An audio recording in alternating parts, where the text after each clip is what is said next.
What is the one book that you wish you'd written? Cloud Atlas. Cloud Atlas. I always wanted to write stories that intermingle and come together and part again, and that's what I do now, but in sort of miniature. And until I'd read Ghostwritten, I thought this was my idea, and then read Ghostwritten and realised how it works in practice and how good it was. And then when I read Cloud Atlas, I really wish I'd written that book. I loved it. It's got everything, and I could read it again and again and again. It's got so many lives in it, so definitely that one, more than any other. What was the inspiration behind your short story? My story, Wordsmith. I was in Aberdeen. There's a little bookshop in a street called Belmont Street. I don't even know what it's called. It's something like Books and Beans, and it's the tables are all dotted around in the shelves, and it's all a bit just a really mostly second-hand books, knickknacks, decent cakes. And I was in there with my partner. I picked him up from the airport after a work trip, and we've been together 17 years, and it felt like a really illicit sort of lunch, because we never do lunch together. We have busy lives, and we were sitting there amongst the bookshelves, and I began to think about why two people had been meeting for an illicit lunch.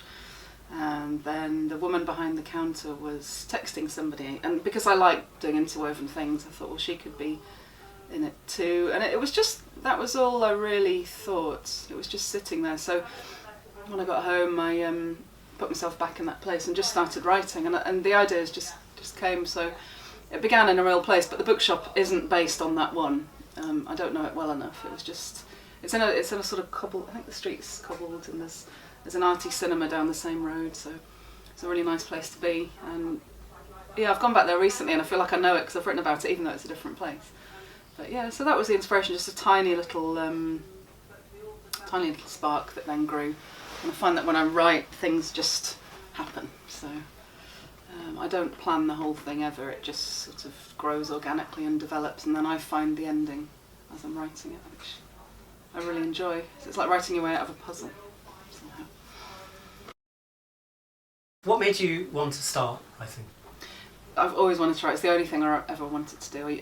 I dream about it. I've written, when I was 9, I wrote a book. We lived in Kenya when I was a child, and I wrote a book about going to China by boat from Kenya, and I've still got it.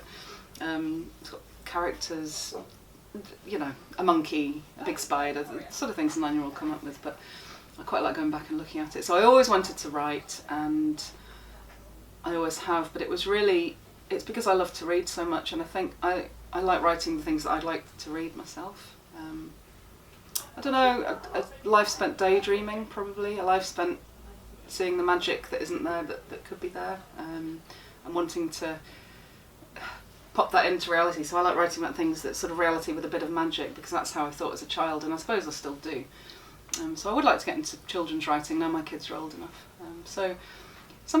The first thing I remember wanting to do, and my first book was going to be called But I Only Want a Pony, and that's gone on from there, thankfully. But it's really only the last 2 years that I've had the confidence to finish things, and after interesting things happening. But I wrote a lot when we were away. I travelled on a motorbike for a couple of years and started writing then on some online sites. But I suppose just so I can move people the way I've been moved by other people's words. And I think when you've got a book, you've got a friend, and I suppose I want to put my little bit of joy back into the world, I suppose. What's the best advice that you've been given or you've read about? Oh, there's so much. Just keep writing. I've met a few authors that one thing they've all said is write as a hobby, find a job you enjoy doing, and then write as a hobby, and then hopefully one will cross over into the other. But everything from just write and keep writing. Don't edit as you go. I enter lots of things because I work well to a deadline, so I enjoy that bit of pressure. I like doing the Hour of Rights competition. I don't know if you've come across that. I won that a few times, and I just enjoy doing it because you're in that moment. You just have to pour your soul out into the words. There's so much advice out there. I think probably the most important one is get to the end of something before you start revising it, because I think in the past I used to try and write the perfect opening paragraph. So now I've found out and been told and read in a lot of places, you get to the end of something and then go back and work through it, and start in the middle if you have to. That's been the biggest. So I think NaNoWriMo or NaNoWriMo, however you say it, they encourage you finish that month with a 50,000 word skeleton book, which you can then add to, but you've got to the end. And that's the really satisfying thing. So now when I'm writing a story, I gallop through it. I don't care how it comes out. I just gallop through it and then just keep rewriting. And eventually it becomes a little gem, hopefully. It gets polished. So, yeah, there's so much advice out there though.